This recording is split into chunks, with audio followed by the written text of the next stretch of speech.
Speed of 90 ready. આ કામે બંને પક્ષકારોના પુરાવાઓ ધ્યાને લેતા બીજા પક્ષકારની માંગણાના નિવેદનની હકીકતો જુબાનીને ધ્યાને લેતા તેમજ પ્રથમ પક્ષકારોના જવાબ તેમજ દલીલો અને પુરાવા તેમજ રજૂ કરેલ નામદાર ગુજરાત હાઈકોર્ટ તથા નામદાર સુપ્રીમ કોર્ટના ચુકાદાઓ ધ્યાને લીધા હાલના કેસમાં બીજા પક્ષકાર સંબંધિત કામદારો દ્વારા એવી દાદ માંગેલ છે કે તેઓને નોકરીમાં દાખલ કર્યા તારીખથી 180 દિવસ પૂરા થયેલા હોય તેઓને ટાઈમ સ્કેલના લાભ લેવા તેમજ 240 દિવસ નોકરીમાં પૂરા કરેલ હોય તે દિવસથી કાયમી કામદાર ગણી કાયમીના તમામ લાભો ચૂકવી આપવા હાલનો રેફરન્સ ઉપસ્થિત કરેલ છે। વધુમાં સંબંધિત કામદાર સંસ્થામાં તારીખ 20/7/2000ના રોજ નોકરીમાં દાખલ થયેલાનું દર્શાવે છે અને હાલનો રેફરન્સ સને 2013માં ઉપસ્થિત કરેલ છે। જે હકીકતોને ધ્યાને લેવામાં આવે તો હાલનો રેફરન્સ ઘણા વર્ષો બાદ દાખલ કરવામાં આવેલ છે તે સ્પષ્ટપણે જણાય છે। હાલના કેસનું રેકર્ડ જોતા બીજા પક્ષકારે માંગણાનું નિવેદન 8/5થી રજૂ કરેલ છે।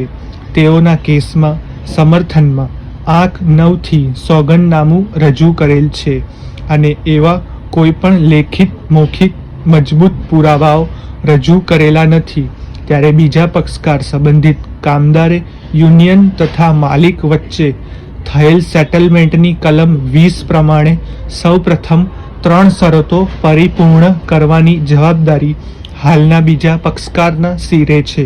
સૌપ્રથમ શરત મુજબ એટલે કે બીજા પક્ષકારે 180 દિવસ બાકી કામદાર તરીકે નોકરી કરેલ હોવી જોઈએ।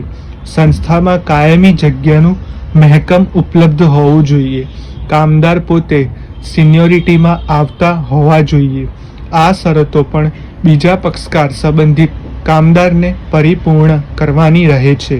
હાલના કેસનું રેકર્ડ જોતા અને બીજા પક્ષકાર કામદારોને મૌખિક પુરાવામાં બીજા પક્ષકારે 180 દિવસ નોકરી કરેલી હોય અને 240 દિવસની બદલી કામદાર તરીકે નોકરી પૂરી કરી અને કાયમી જગ્યા ઉપલબ્ધ હોવા છતાં તેઓને નિમણૂક આપેલ ન હોય અને તેઓ સિનિયોરિટીમાં આવતા હોય અને લીધેલ ન હોય ત્યારે જ સંસ્થા દ્વારા તેઓના હક્કો ઉપર તરાપ મારવામાં આવેલ હોય તો તેવા સંજોગોમાં સદરહુ બીજા પક્ષકાર ટાઈમ સ્કેલનો લાભ તથા કાયમીના લાભો મેળવવા માટે હકદાર બને છે।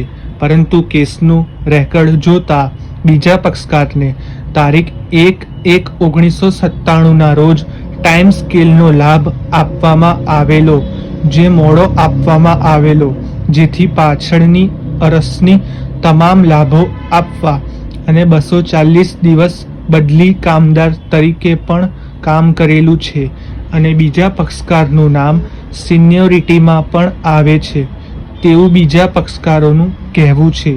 જેથી રજૂ થયેલ સેટલમેન્ટ યુનિયન તથા માલિક વચ્ચેનું તારીખ 23/11/1984ના રોજનું જે સેટલમેન્ટ જે હાલમાં પણ અસ્તિત્વમાં છે જેથી તે સેટલમેન્ટની કલમ 20 પ્રમાણે અગાઉ ચર્ચા કર્યા મુજબ જો ઉપરોક્ત ત્રણેય શરતો બીજા પક્ષકાર કામદાર પરિપૂર્ણ કરે તો જ કામદાર ટાઈમ સ્કેલનો લાભ તથા કાયમીના લાભો મેળવવા હકદાર બને છે। પેરેગ્રાફ માત્ર 180 દિવસ રોજમદાર કામદાર તરીકે કામ કરેલ હોય એટલા માત્રથી તેઓ ટાઈમ સ્કેલનો લાભ મેળવવા